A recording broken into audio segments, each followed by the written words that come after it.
Hello, welcome to the Crackpot Podcast.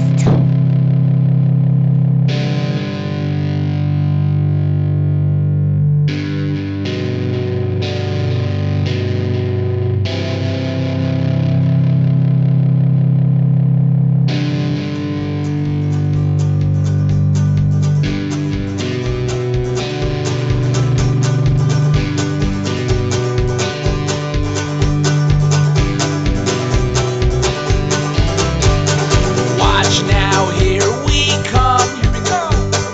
No time for questions. It's gonna be a beautiful day to start up a revolution. Molotov cocktails, martini shotgun shells. Wild, wild, wild, wild one. God forbid the cops get called. I say the more the merrier inside this free for all. By God, I gotta see it fall. I got front row tickets to the greatest show of all. Okay, welcome to the Crackpot Podcast with LaFond and Lockhart. Hey, Lynn. It's the core team today, no guests. Okay. Thank you for joining, James. I have some topics for you today. The big one that I want to open with is China. Are you aware of any of the stuff that's going on with China? Well, U.S. economic issues. Well, I know that 17 Evan warriors were gunned down in Baltimore City this weekend. I didn't realize that the Chinese government did any of that work. Is that what we're talking about? No, we don't have Chi Coms over here clipping the brothers, do we? Is that what's going Please on? tell me it's not so. No, Please tell me it's not so. not that I know of. I thought that was Amish crime. Okay. Yeah, it must be the Amish. Amish They only killed 4 of them, so their horses probably got tired of carting them around in their buggies all weekend long, gunning down these poor guys. So you guys are really still on track for another banner year. Yes. 17 shootings, 4 killings. That's a little bit low, but you never know when an experienced hitter is part of the body count, and then your quality goes down, and experienced people trying to make up for it with effort. I am working on some scientific research here, trying to rectify Chicago windage and its spread into rural America and what effect it might have on the Chuck Norris rule.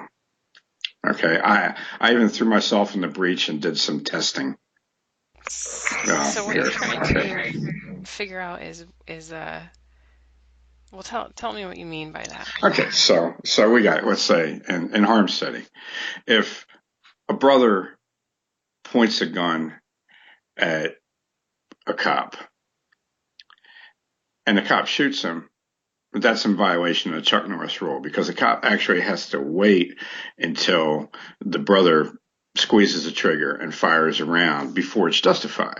Okay, so if we take, and so you got the Chicago windage situation where there's a lot of spray and pray going on. And so how would this, my question has been, how would you apply the Chuck Norris rule if you moved, let's say, 5,000 of these hood rats into, rural Utah? And I mean, these guys are gunning for Bob, and Bob's practiced all his life. I mean, he can shoot small animals from great distances and everything. I wanted to come up with some kind of, I don't know if you call it a metric, for adjusting the Chuck Norris rule with what's going to happen. Because today, when I was on the bus going through Baltimore City and Baltimore County, I saw 5 new projects rising up in Baltimore County. 5 that weren't there 2 months ago. And these things are big. Each one of them's the size of a Residence Inn. They're going up there like six stories, all right? And they're going right in what's been like the breadbasket of the middle class Baltimore County area for a long while. So when these things, when they put 3 of these things up in some rural area where you have guys that are hunters and they have rifles and everything, how's that going to affect the Chuck Norris rule? Okay. Okay, so that's the important research I've been working on. You have to wait for the article to come out. It'll be. It'll actually be. It's the first article in my next book, which is Dark Kingdom. Okay.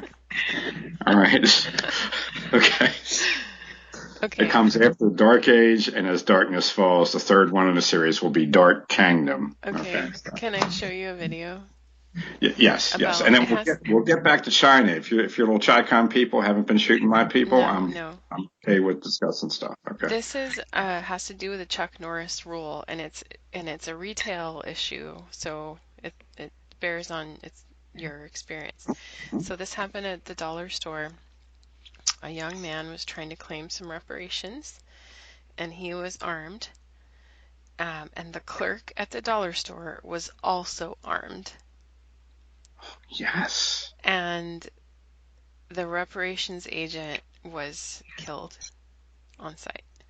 And so here are 2 of his siblings. Now, he comes from a family of 10 siblings, and he's the second one to be killed by gunfire. Okay, so we're looking at the martyrdom of a reparations recovery agent here coming up.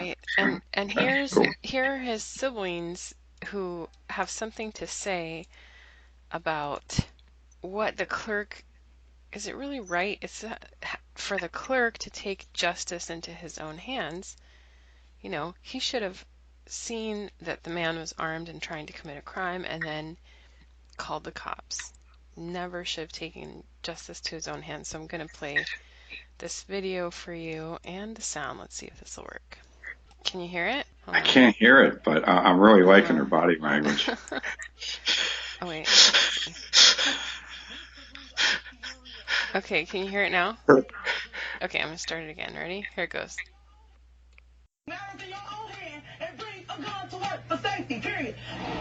These siblings are furious. Their brother, who police say was an armed robber, was gunned down by a store clerk. The pair acknowledges that he was wrong for Roosevelt Rackley to try and rob the Dollar General on North Gettysburg Avenue, but they say the clerk shouldn't have had a gun at work. Rochelle and Juwan Rackley say their younger brother, Roosevelt Rackley, was the second of 10 siblings. That's just dangerous. I still don't believe it. Like, at the end of the day, somebody can hurt. I don't believe my brother is dead. It ain't kicked in yet. And they're furious about how it happened. At the end of the day, that's not right. Police say a Dollar General clerk shot and killed. And this wasn't even a real dollar store. This is a Dollar General. You know, the Dollar General sells stuff for all kinds of prices. It's not just a dollar. It's a Dollar General. That's maybe another complaint.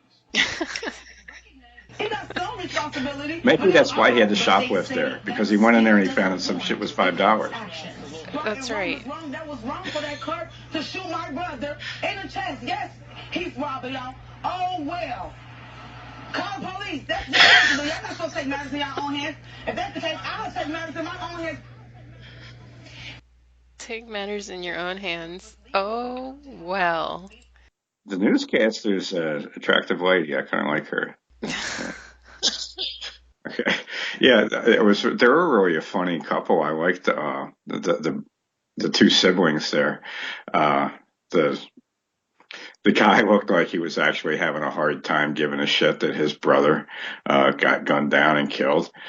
So maybe he's still like, I don't know, maybe his pancreas is still pumping because he's got his brother's share of the strawberry Pop-Tarts and the Sunny Delight now, and he's been partaking of that. I don't know.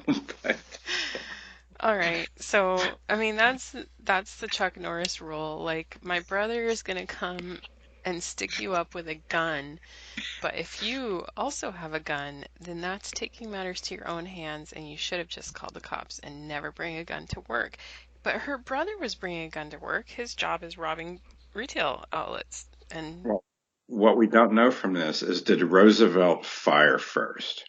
I don't think that Roosevelt got a shot at all. Okay, well, there you go. There you go. That's a clear violation of the Chuck Norris rule. All right. Okay. Okay, so that's a good one. Roosevelt's life was unjustly taken in violation of the Chuck Norris rule. All right. Before we go to China, I have to do some Trump stuff, okay? So Trump is doing this Syria thing, like we're really this time for reals withdrawing from Syria. And, oh no, okay, sorry, I'll save this because we're going to do the history at the end. Should we do that? Let's do it. Do it now. We'll do it now? Okay. Do it now. Okay, so first of all, I don't see why Trump ever got into Syria, because as far as I can tell, there haven't been any hot babes in Syria since like 600 AD. Okay? I mean, it's been... Lots of cute girls there. There's lots of cute girls. Okay, so then maybe there's a reason for Trump to go in there. I guess I just been messing. I must just look at the Egyptian and Ukrainian belly dancers on YouTube. I didn't see any belly dancers from Syria. I mean, I did my due diligence. She told me we were going to talk about the Middle East, so I watched belly dancers for like 45 minutes. All right. Well, here's what. No, it wasn't NBC. I think it was ABC News did this. ABC News found footage of machine gun event in Kentucky, and whenever I hear about this type of thing, I always want to chant, USA, USA. Okay. There's some kind of machine gun event in Kentucky, and there was footage, nighttime footage of a great big explosion. Very impressive. ABC News took this footage and actually added like an on-the-ground reporter saying that, oh, something in Syria is blowing up behind me, and broadcast it several times as, look at what Trump is doing to the poor, precious Kurds in Syria. That was the first thing my mother told me when I got into Harm County. She said, "Did you hear what Trump's doing? He's killing all the Kurds." So it's amazing what happens on Twitter. Like, in one day, in 24 hours, everybody knows everything important about the Kurds. The Kurds are so loyal. They're brave fighters.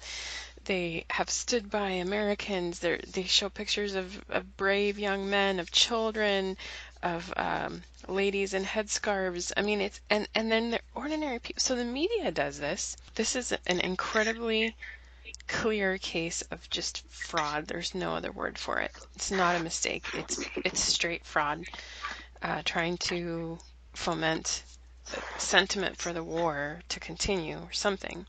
But besides that, all the normal people come out and start talking about the Kurds like they know something about the Kurds, and as though they have some personal investment and reason to care about the Kurds, in contrast with other factions like the other Syrians who aren't Kurds, or the Turkish people who aren't Kurds, and I don't know who else lives there. I don't care, all right?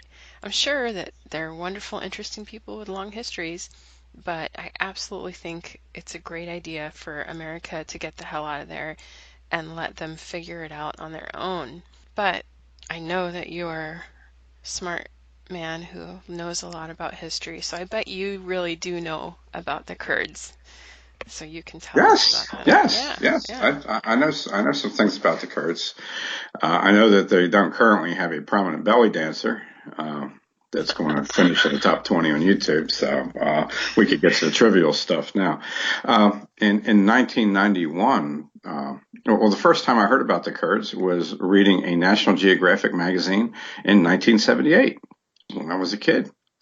And there was a National Geographic correspondent was with some Kurds in Iraq who were bombing Iran back when like the Shah was in charge. Okay. The next current thing I read about the Kurds was a U.S. Special Forces veteran of the 1991 war went in with 3 other Special Forces guys into the Mosul area the northern portion of Iraq, which is in Kurdistan, and teamed up with Peshmerga fighters who were the nationalistic Kurdish militia guys, and a U.S. aviator accidentally dropped a 500-pound bomb on the Kurds and killed 38 of them. So fucking over the Kurds by the U.S. military. It's got like a pretty long pedigree. So I don't see any reason to divert from that. The Kurds were amongst the most Caucasian looking people, the most European looking people in the Middle East. And this is why Richard Francis Burton, when the other British people that called him a gypsy thought maybe his mother miscegenated with some gypsy or something in the woods, because he was kind of like dark for an Englishman and he had dark hair. When he went into Mecca and Medina and Herat and moved around, as he was actually a Muslim scholar and he was a teacher, and he was also a Sufi and a dervish. When he went around the Middle East from Pakistan all the way to Ethiopia as a Muslim teacher undercover for Her Majesty, he pretended to be a Kurd because that was the most realistic disguise. For an Englishman that didn't have blonde hair or red hair to say you're a Kurd, because you could get away with the blue eyes thing. So it's another example of Europeans fucking over the Kurds by making all the other Middle Eastern people suspicious of them. Okay. For harboring these Brits. Okay. I'm not going to say his name right in Arabic. But if you watch the movie Kingdom of Heaven with the guy that played the elvish bowman in The Lord of the Rings as the hero, they will pronounce it right. But I'll pronounce it like a grunty American, Saladin. The opponent of Richard the Lionhearted in the Crusades, he was a Kurd. And it was one reason why he had a hard time getting a lot of currency as an Islamic leader, because the Kurds have always been these marginal Islamic players. There's a small percentage of their population are Christian, and there's also a small percentage of their population which is Hebrew. In fact, Craig Bear, who's the son-in-law of Paul Anderson, the science fiction writer. Craig Bear is also a very excellent science fiction writer. He broke out of science fiction and wrote something called Quantico, which was a thriller where the FBI's were the heroes, and he got access to the base of Quantico and got all their information on white supremacists and everything to do this novel about these white supremacists trying to come up with a strain of anthrax that will only kill the chosen people. And in the novel, they actually test this on the Kurds because some of the Kurds are of those people. So the Kurds are not all Muslim, and visually they seem to they seem to be physically a little bit more similar to Armenians than most of the people you think of in the Middle East. But you got to realize in the Middle East, the people that live north of Iraq. Okay, now Iraq's not a natural country anyhow, but people that live north of Mesopotamia, the sand pit. Okay, that probably a dozen of our listeners actually fought there. People that live north of there tend not to be Arabs. Most of them aren't. They're different types of Indo-Europeans or Turks. So they're people from North East Asia and from Europe that settled in there. So when the Brits and the other Europeans cut up the Middle East, they just drew lines through Kurdistan. So you've got Kurdistan is in Turkey, it's in Iraq, it's in Syria, and it's in Iran. I don't know if there's a piece of it anywhere else either, but it's got all these lines drawn through it that are the ASNs of these other countries. Now, the Kurds made out big time by getting the best portion of Iraq for helping the U.S. in the second attempt. And a long time ago, when it was said that Saddam Hussein was a bad guy because he gassed his own people, okay, everybody in Iraq would argue with you Americans and say that the Kurds were not Saddam Hussein's people. Okay, he was a Sunni Arab. He was not a Kurd. That it was again the Kurds that he gassed to justify him being a villain. It was okay with the U.S. that he gassed the Kurds when he gassed them, but later on that was dug up as like proof that he was a bad guy because the Kurds were somehow his own people, even though they're his 2,000-year-old racial enemies. So there you go. That's pretty much all I know about the Kurds. Well, that's pretty good. Yeah, I appreciate it. So every one of our special forces guys that would be sent over to the Middle East to establish Kurdistan, any one of those guys is probably got more ability as a human being than anybody in Kurdistan. Okay, so basically, if we send 140 special forces guys into Kurdistan and 10 of them get killed, then we just lost 10 dudes, each one of which could have been the prime minister of Kurdistan and done a better job than the real prime minister of Kurdistan. Okay, so this is a type of dysgenic war that the U.S. media is all about. So they're gonna push for this. Again, I mean, it's interesting people, interesting part of the world, but the uproar at the possibility that we could end one of these entanglements, one of the most recent ones entered, the uproar is really something to watch. It's incredible. I did see his press conference. I was with a friend of mine, and he had on Fox News, which is the most seems to be the most aligned with Trump as far as these news networks go. And because the other ones, any of the other news networks, unless it's One America or Al Jazeera, it's just all the same. ABC, NBC, CBS, CNN, and MSNBC, they all have, they're all going to say the exact same thing. So it's interesting to watch Fox, and they had a round table of 5 people talking about this, and the 2 women who were claimed to be big Trump fans, and one of the men were all for, Trump being a villain for pulling out. So that's really interesting right there, because that's basically the pro-Trump network. Even the pro-Trump network is talking about what a great idea, maximum work commitments around the world is, which probably tells you that network is loyal opposition, that it's just a good cop and a good cop, bad cop routine. Absolutely. Yeah, there's no real reason to trust Fox any more than the other guys. I mean, yeah, I don't care. I don't watch any of them. I really only just gather stuff from Twitter and from, I don't know, whatever people are posting. So that's the kind of political angle lately. Amazing to watch. Amazing to see the total outright fraud perpetrated by ABC. Totally false footage. And they just issued like one tweet that said, we regret the error. That footage we used was not really Syria. Sorry about that. Okay. All right. So I want to talk about China.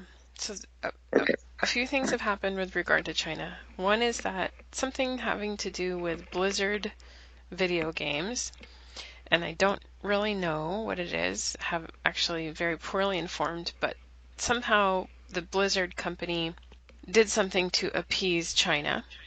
Okay. So that's one. The second one is NBA, and that one got more press because I guess more people care about NBA, which apparently Chinese people love basketball.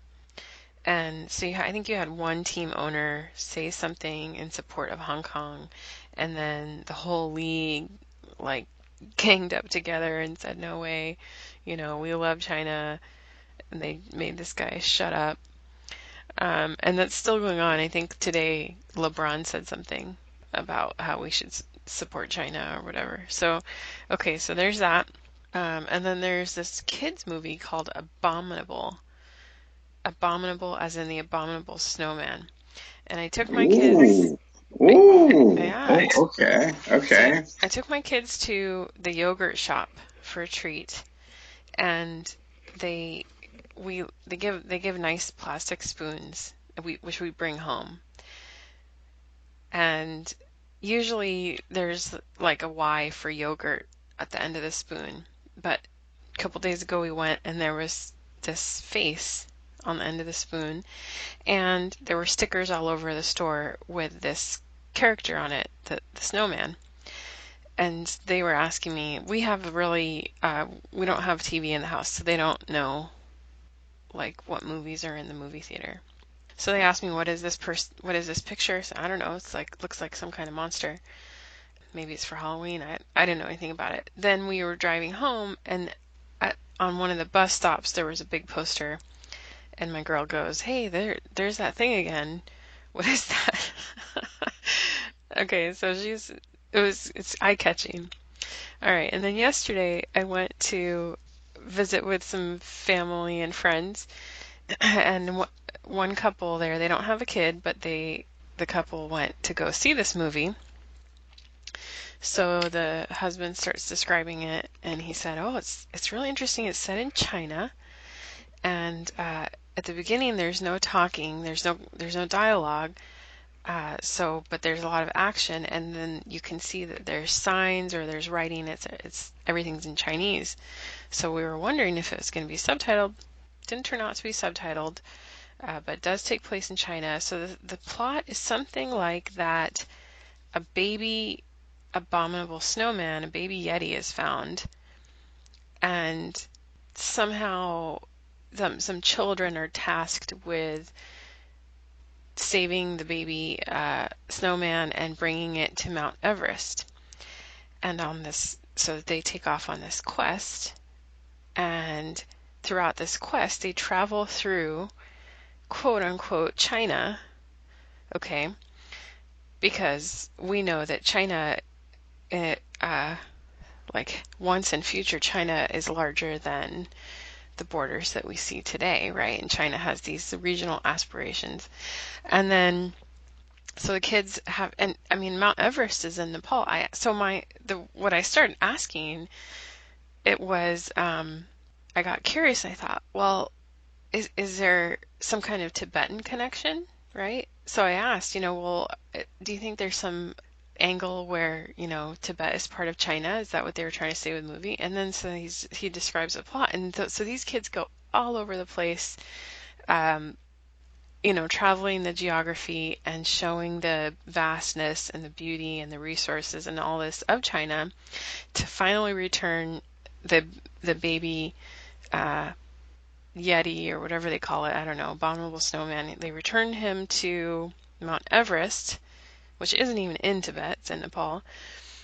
And then, by the way, says the husband, by the way, the two villains were Caucasian men in the movie. Yes. So what I'm trying to say here is that China has all of a sudden become more powerful. Like right now they are flexing, and it's not the Chinese army, okay, it's the Chinese consumer. If you think about, for video games, for basketball, for movies, all right, the Chinese consumer is now perhaps challenging for the most powerful constituent on Earth. Well, and consumption is that's our Eucharist, right? I mean, this is like the holy sacrament of modern society. The situation with China around the Himalayas is kind of strange. They actually have a corridor to Afghanistan. China shares a border with Afghanistan up there. On the other side of Nepal. Yeah, India and China even tried to fight a war over the Himalayas one time. I think either one of them had like the logistics to make much headway. Well, China's actively colonizing Tibet, like moving Han Chinese into Tibet right now and into other places. And there's all kinds of news. And I take these news stories with a grain of salt because we know that the news is full of lies. But they are being really hard on the Uyghurs. I think that's how you say it. Uyghurs are like some Muslim groups in Western China. So Han Silo said they're subhumans. The Chinese guy I interviewed Yeah. in Portland, he said they're subhumans. But, That's not the crackpot position. But, right. you know, But he described himself as a xenophobic Chinese American redneck. So he's practically like an abominable snowman. So I just wanted to update you and the listeners in case you're not plugged into those weird things. But China, the Chinese, and I think it's important to note it's the Chinese consumer. It's not the army. It's not the Chinese military that's making the threat. It's the Chinese consumer, or the government in behalf of the consumer. and it sounds like there's another good message in that movie. You have two Caucasian bad guys, and apparently the victim here is the Yeti, right? Well, there's a lesson to all you other silverbacks out there across North America. Probably the villains in your life are really going to be Caucasian guys. Okay, they are. So they embedded something nice in there. That's good to hear. Well, and I said white devil. When he said that, he said it was two Caucasian guys. And I said, well, that's just exactly what I would expect. White devil. Well, it's infamy at least. It's better than just being written out of the script. I'll take it. All right, so that's China. I have been editing the combat space, and I'm just working on a cover now. It's ready to go. Oh, wow. Thank you. Yeah, there's a lot of good stuff in there. There are a lot of videos, so I created a YouTube playlist on my channel with all the videos that are still up. Some of them have been taken down. Most of them? Most of them are still up. Oh, I would say about 1 in 10 maybe had been taken down. Some copyright, some people. Not bad. Yeah, it's not too bad. So that'll be the next book to get published. Oh, speaking of which, Carbon Mike just texted me. He took the culturally profile yourself test to determine whether or not he was in fact African American or other. He's assured me that he's only a little bit confused, that he's really an African American. And the test, he's going to use the test to test for a vetting process for his group of young fighters that he's getting together. They're going to have to take my culturally profile test. Okay, for manhood, and he has even gotten himself a 2x4, which he's soaking in oil, and he said he's going to name it Sleepy Time. Okay, so because real men keep a 2x4 in a bucket in their bedroom that's been soaking in motor oil for decades to use to take care of people that come in uninvited. Okay. Wow.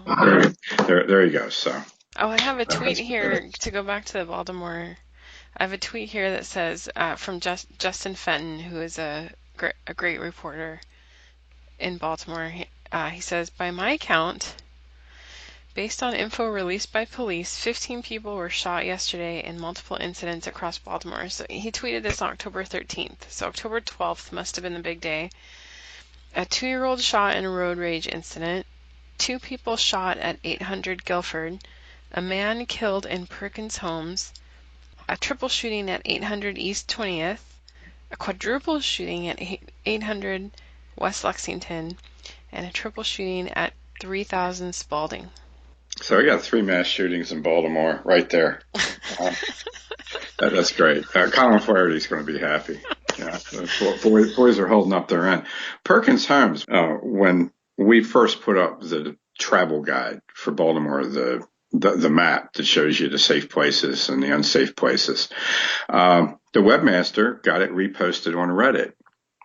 Some students who had gone to Johns Hopkins University who remembered driving by Perkins Homes were offended that we marked off Perkins Homes as a dangerous place, as a no-go zone, because they were able a few times to safely drive by it. I guess on their way from Fells Point back to the Hopkins campus or whatever. The Perkins Homes is so is so dangerous. And every riot, the vanguard comes in '68. And in 2015, the vanguards came out of Perkins Homes. So those guys that were out there with bats and gas cans, they came right out of Perkins Homes. So I'm glad to see that they're still holding their end up there. I just thought of that some Hopkins student from outside of Baltimore got our reposting on Reddit dunked, and it sunk like a stone because he didn't like the idea of this project that he drove by a few times being slated as unsafe. We even had somebody murdered on a bus in Perkins Homes. The person just walked on the bus, shot him in the head right in front of everybody else, and walked right off the bus and just went down the street right into Perkins Homes. Police didn't even try to look for him. Okay, so that's Perkins Homes. It's a barracks. I think it holds a full MP of Hood Rat Warriors. That's the Zulu Battalion in MP. All of the Sissy Soy people that live in Fells Point and Canton, if a meteor hits, they're all going to be annihilated and eaten alive by the guys coming out of Perkins Homes, because you only have 3 blocks against the waterfront where you have this nice hipster enclave on the waterfront. And I think Perkins Homes is 4 blocks in one spot. You're going to drive them into the sea and drown the hipsters in that dirty water. I fantasize about such things. Something Right. forward to. All right. Okay. I want to go back to the combat space. So the angle on them taking on the combat space is that it's all about non-firearm self-defense.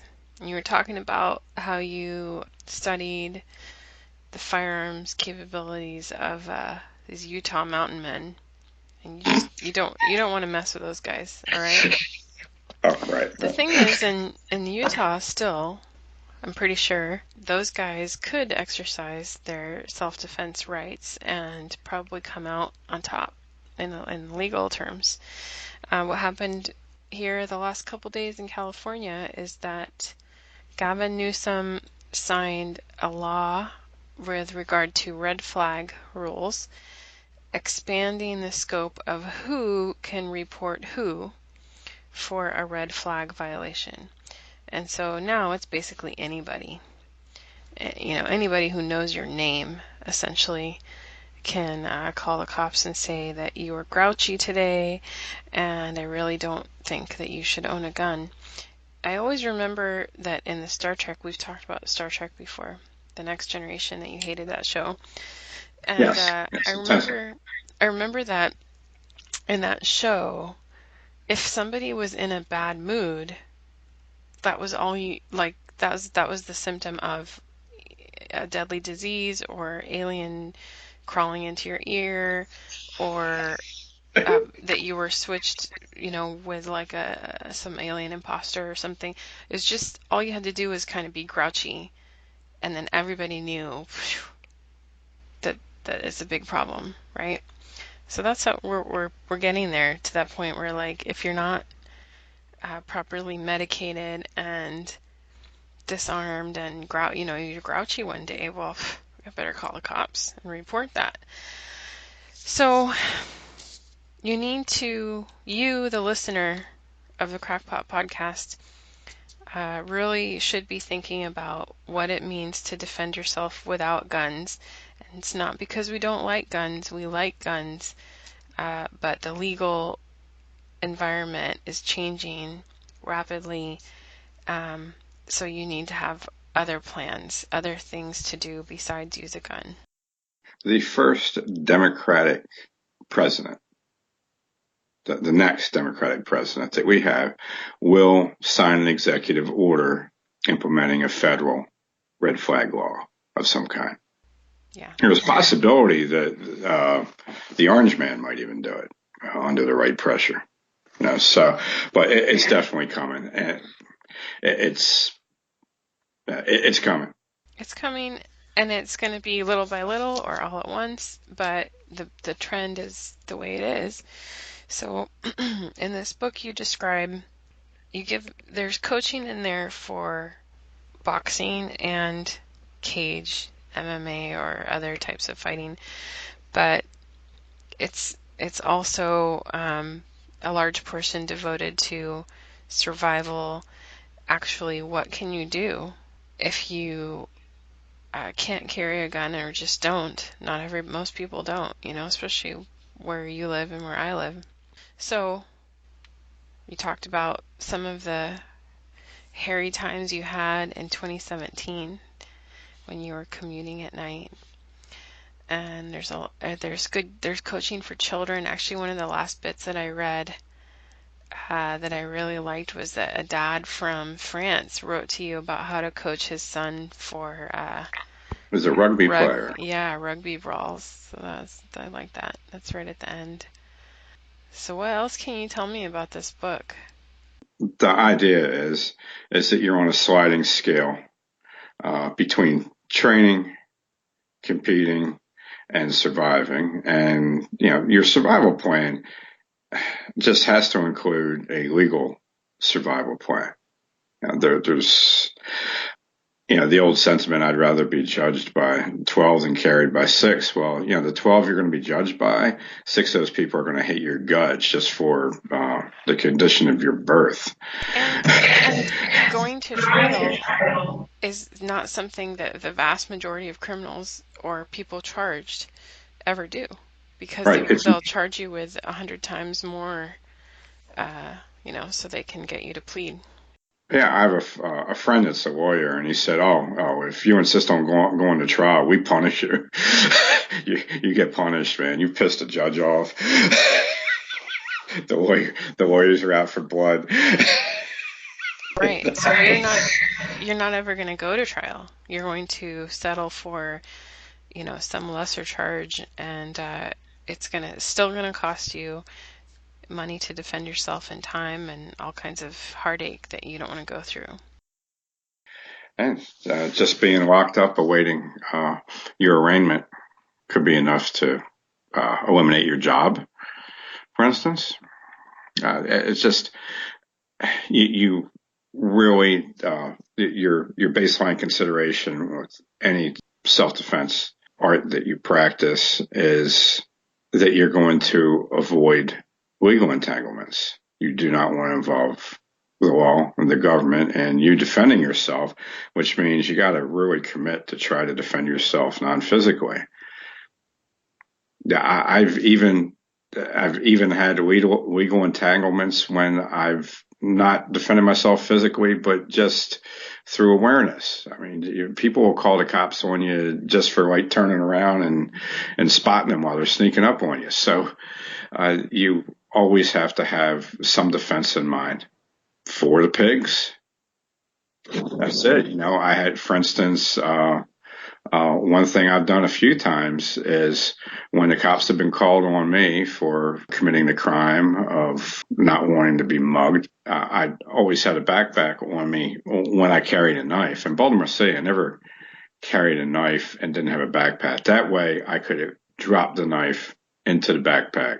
And this wouldn't even be a knife that I've drawn. It's just one that I have on me. Okay. But if the police show up, I'm going to make sure it's not physically on me, that's in my backpack. So that they can't say that I was concealing or sheathing. Even having a knife in a sheath in Maryland is against the law. Concealing it is against the law. In other words, having it in your pocket. Carrying it openly is against the law. Okay. Because then you could be, it's a snake pit, so you have to have a cheap knife. I threw it in the river one time. Talked to my friend Rick, who loves smoking pot. He's got no floorboards in his Land Rover. It's just you're driving by, and you look at the ground underneath of you. So whenever he gets pulled over for smoking pot, as he's pulling over, he just drops his blunt right through the floor of the Land Rover. Okay. Right? So you need to think about your self-defense options the way my friend Rick thinks about his reefer. Okay. So you don't want to get caught defying the apparatus of social control. No, you sure don't. So I've been pushing that on Twitter and elsewhere, that you have to think about about non-firearms. So we're not saying unarmed, although sometimes you probably will be unarmed, but it's just non-firearm. You know, you have either a knife or a stick or something improvised. To me, I think it's a good idea to always think of yourself as armed, at least provisionally. If all I have on me is a pen or a belt, that's my weapon. Okay, I always want a weapon. One good weapon is just to always carry a spare shirt in your hand, flannel shirt. I tell you what, a shirt that's buttons, that has buttons on the cuffs, plastic buttons, and buttons on the front. Those buttons you can use to whip into the eyes. Okay, that stings, and I know because I've had it happen to me, because we started out practicing with this without goggles on, and we found out that you can actually get your eyelids bruised by having somebody whip a shirt at you that's got buttons on it. So even clothing is a weapon. A girlfriend of mine once got approached by some crack whore at a gas station, and she's like, you know what? I'm only 5 feet tall, but no bitch that's 4'11" is going to threaten me and get away with it. So she actually took off her shoes and she wore these big clogs, and she went after the girl with her shoes to use her clogs as clubs. It was a good instinct. But the way that shoe flexes, hitting somebody in the head with the heel, that's going to flex. That's going to be like hitting them with a whipstick or one of those spring-loaded telescopic batons or something. So you always want to think of yourself as having a weapon, even a windshield wiper. Nobody really has car antennas anymore. It used to be a car antenna you could use. Rip off a windshield wiper and use that. You reminded me I have some Twitter questions. First one is, a man wants to know what you think of a sjambok. A sjambok is something that I've only read about. I've never handled it. It is, I believe, it's made out of cowhide. It's a traditional African herding tool that's used to whip cows, I guess, with the hide off of their granddaddy's back. Okay, that they've dried up, and it's supposed to be very painful. It's supposed to be a good snake killer. A guy named Lynn Thompson, who ripped off some of my material. He's a millionaire that actually stole $250 worth of writing material from me and didn't even send me a practice knife. He's got a great one. Go buy his. Lynn could use more money, I'm sure. And he'd know what to do with it, unlike me. Now, there was in Australia, I don't know what province it was in, 2.5 years ago, a man about 50 years old, his high school son and his 5 friends invited 6 girls over, and dad stayed home to chaperone this like group date where there was like 6 high school girls and 6 high school guys at his house, and a group of college rugby players or soccer hooligans, some kind of athletic thug from down under, climbed over the wall of this man's yard and conducted a home invasion with the object of beating up his son and his friends and abducting and raping the young girls. The 50-year-old man had a sjambok, and he beat the shit out of all 6 of these college guys who were supposedly athletes with his sjambok, and he was duly arrested by the local authorities for assault. And when that happens in Australia, they go through your house with a fine-tooth comb, and anything that resembles a weapon will be removed. Right. That's already the law. So I'd like to try a sjambok sometime. Never tried wielding one. I think it's a great idea. It's also there's not going to be any legislation against it. What's very interesting about weapon legislation in the United States with non-firearms, it was all written between like 65 and 75. And it's all focused on Asian martial arts weapons. Like there's specific laws in Maryland on nunchuckas, okay? The nunchuck, it's like the gayest weapon on the planet, right?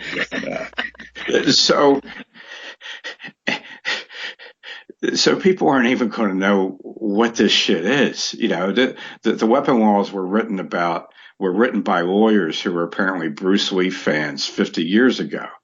Okay, so just it sounds like a great idea. if you have this kind of weapon, something like a shambach, what you need is to have some kind of ornamentation on it, like some painting or carving about whatever geometric shapes or... Carbon Mike should get a shambach, Yeah. and he could dress it up, and he could carry it around when he wears his fez and just say it's part of his African heritage. That's right, and that's what I was going to say. Just hang it up in your house and be like, oh, this is what, oh no, my wife bought this at the gift shop in the airport or something, something like that. That's what it's going to be, it's everything has to be a lie. And it reminds me of what you say about silence, when you're approached by aggressors, or at other times that you maintain your silence. And it's going to this level of, like, if you're in California and somebody knows you own a gun, like if you just mention that you went to the range, that's an invitation for that person to just remember that, oh, I can red flag this guy, Yes. This is how America is going to be disarmed. Okay, the United States is no longer, it's doing interventions with tiny numbers of special operations guys and drones and military contractors and stuff. The United States no longer needs this million-man yeoman army of self-taught rural riflemen and deer hunters to go out and fight wars. I mean, that was really the last one of those was 2003. That's not necessary anymore. There's no longer a reason for this government to want to have people who could use long guns in this country. It's nothing but, in terms of how the government looks at things, it's nothing but a liability. So one way or another, it's going to happen. And I think with how this country is really becoming just a social media matrix where things are run that way, I think social media is going to play a prominent role in disarmament of the American citizen. And okay, so back to Twitter. I have another question from Anon Commando. Anon Commando writes, hello, does Mr. LaFond have any writings on the history of not simply classical wrestling, but derivative contests of strength, arm wrestling, Indian leg wrestling, and the like? He continues, I can't remember what it's called anymore, but when I was a boy in the Scouts, we had a competition where you stood pressed back to back, holding a stick, with the objective to drive your opponent back across their line in order to win. Variations of this sort of competition have always existed, and if Mr. LaFond has written on the subject, I'd love to read it. Well, I have not. I've seen one of those contests before. I used to do Indian leg wrestling with my babysitter when I was a kid. Yeah, she always used to win because she had big thighs, and I was a skinny little kid. So, oh, that's cute. Right, and I haven't written anything on any type of grappling other than what's in all power fighting, which is, and all power fighting and the first boxers.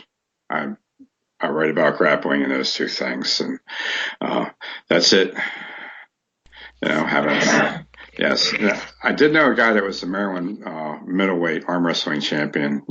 He died 3 years ago. He was a martial artist. I coached boxing and stick fighting in his school for a while. So sorry, Anon Commando, don't have much for you there. All right, I'm going to show you another video, James. This happened a couple years ago from what I can tell, but it's happened in Texas. A cop shot this guy, so let me see if I can share my screen with you. Turn the sound on. Turn the sound on because you have to listen a little bit for the shots. So let me turn the sound way up here. Oh, yeah. Oh, yeah.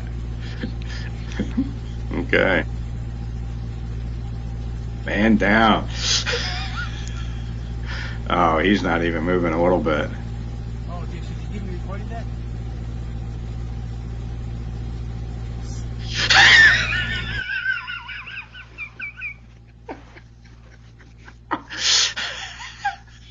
Oh, thank you for that bit of uplift. So, if some big fat fuck in red shorts and a hoodie has got what looks like a 2x4 that appears to be about 6 feet long, which he is incompetently wielding, way off balance, and he swings it. It looks like he swings it at the cop's leg, and he misses. Maybe the gun. Maybe he was trying to poke the gun away.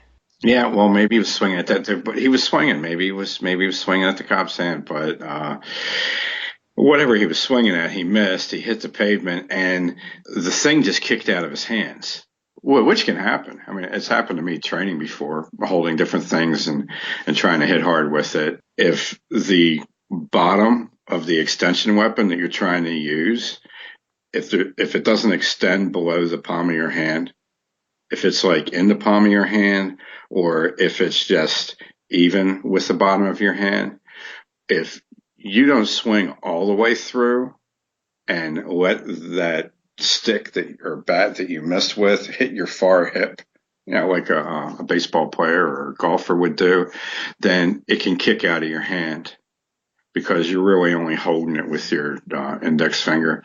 And that's what happened with this guy. And it's really easy to do with 2x4s. If you're going to like beat the shit out of a pig with a 2x4, you want to hold the edge that you're going to hit him with, okay, should be couched in your weak hand, okay?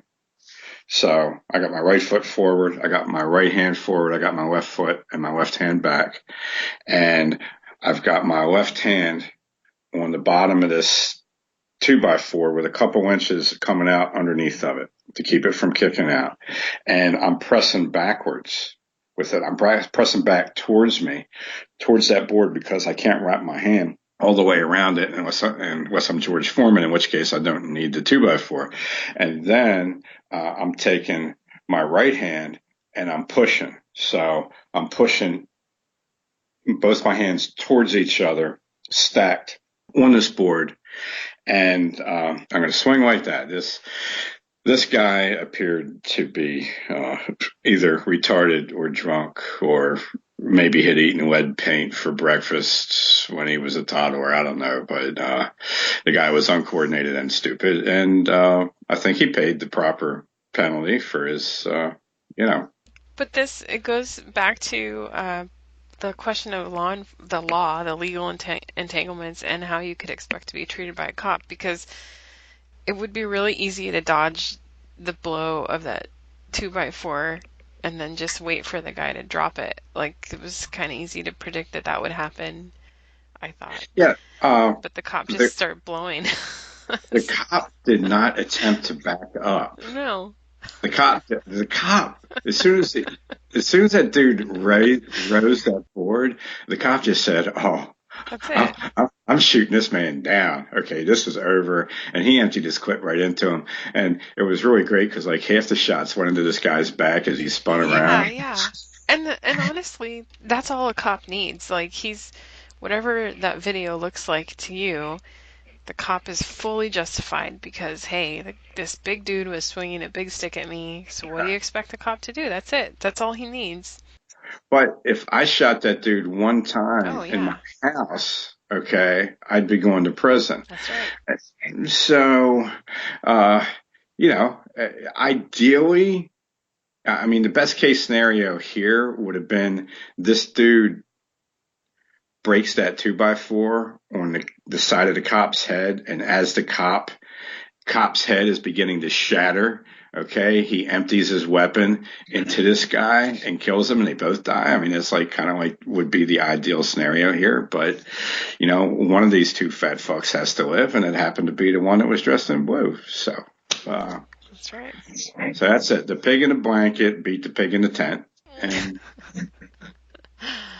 there you go. I mean, hey, they went into combat. They can't both kill each other every time. All right, here's one from the Baltimore Sun. Carjackings spike continues. In South Baltimore, very good area in South Baltimore. Okay, South Baltimore was the only successfully gentrified area of Baltimore, and this year they've had 3 murders there. and they've had a lot of carjackings, and they're shooting at people that aren't giving up their car. I mean, these are serious carjackings because these guys that work in D.C. that moved into Baltimore from out of state, they got nice cars because they drive to D.C. every day.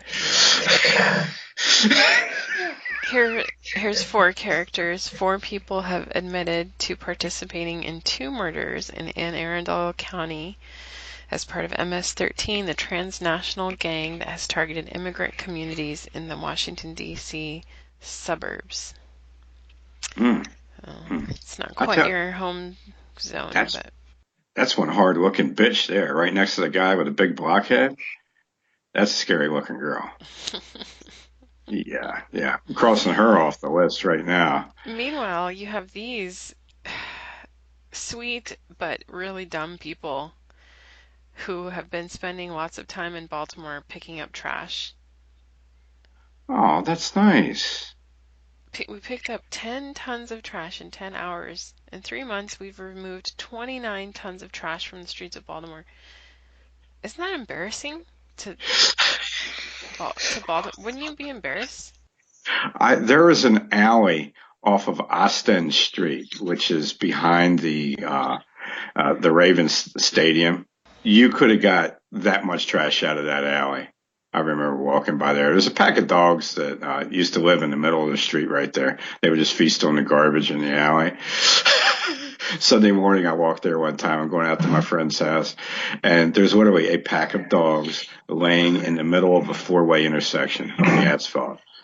And the big dog gets up and he looks at me and he just gives one bark, one little ruff, and then the littlest dog in the pack is assigned to follow me out of the area, and the little dog follows me out. They were pretty polite as like gangs of street dogs go.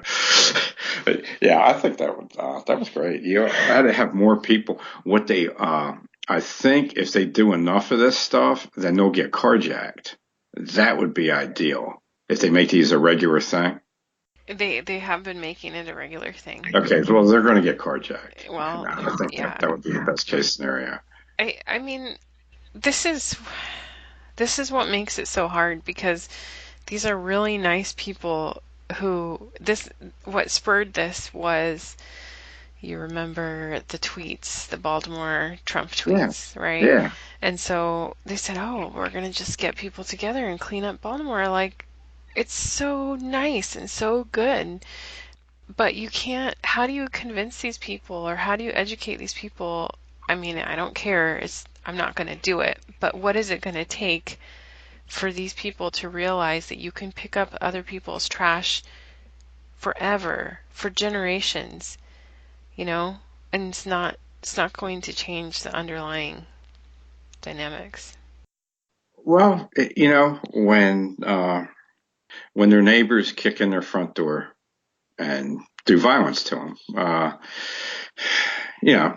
then I found out about half of these like liberal leftist types, after that happens to them, they quietly move to some place like Portland and pretend all over again that everybody's nice.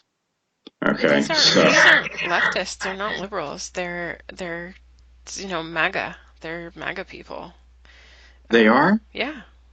Yeah, no, well, there you go. There's my proof. Don't pick up other people's trash. Leftists just, I don't know what they do. They're useless, right?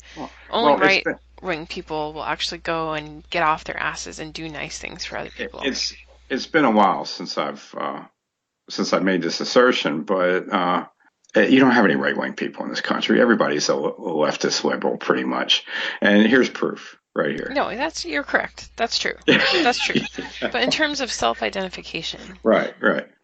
Yeah, I didn't realize that these particular, liberal idiots were actually Trump voters and make America great again types. But hey, I really think these people will have a better than 50% chance of deciding that Baltimore is a bad place after they get attacked. That sounds about right. All right, I have one more video for you. This takes place in a Taco Bell, and the woman had I think what's happening here is this guy right here. Tall guy next to the dumpy broad with the ponytail. Yeah, he had told a woman to settle down or be quiet or something like that. That's all right. That was Clackamas County. Oh, is it? Yes, so that's I Oregon. think it's, Yeah. Yeah. Okay, so let's watch. I'm going to turn the sound up, but I don't know.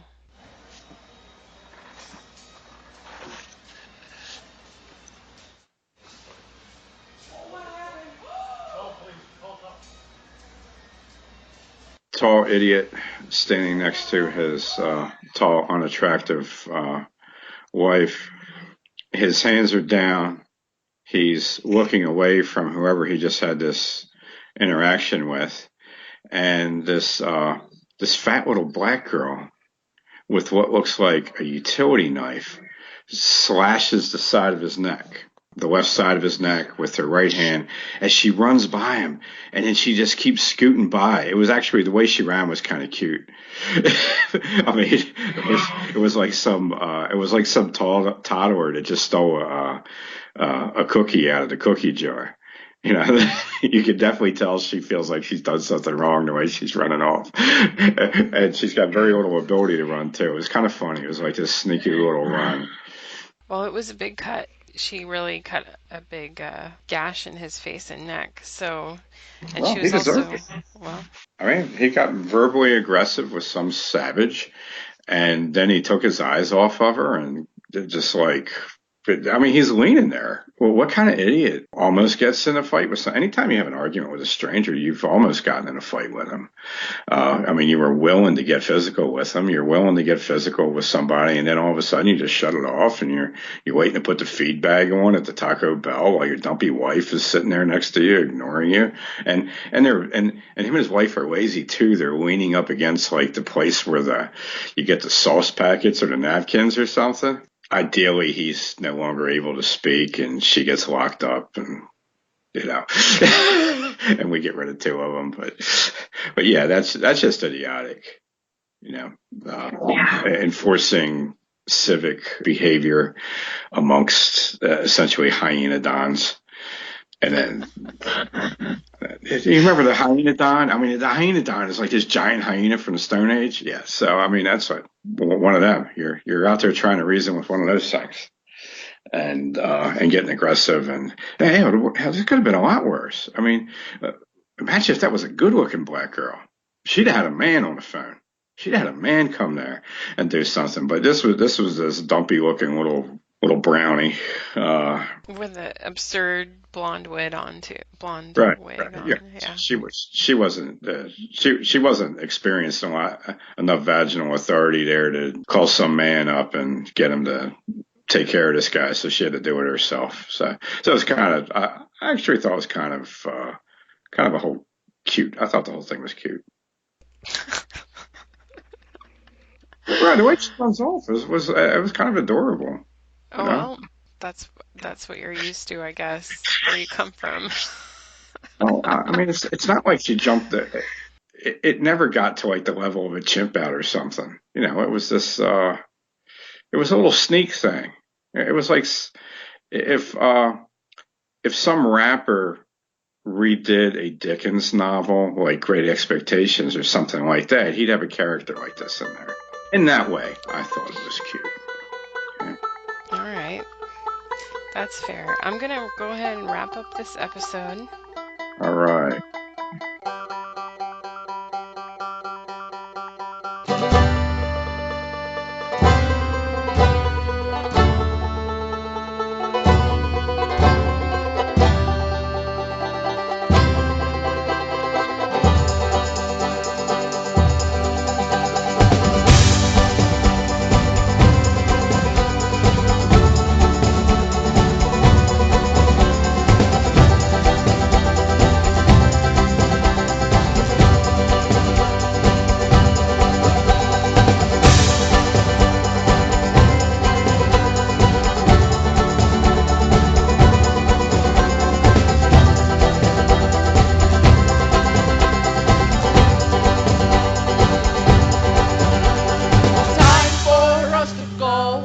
Getting late and we've got shit to do, in outer space. Mother Earth can wait.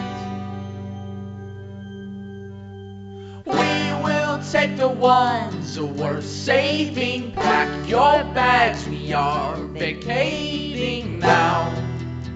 Forever, forever. There's a cosmic radio in my head, and it's reading news articles, and the correspondent sadly said the universe is flat. He also mentioned that gravity is caused by our cavities and our reflection of time's not a receding hairline, it's all mass produced in the back of our mind. Let's face it, there's some things that we will never know, and I don't ever want to know. And so it goes. Let's fuck it up, let us run amok. Let's do the things that we want to do. We're animals after all.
Out yonder through the traffic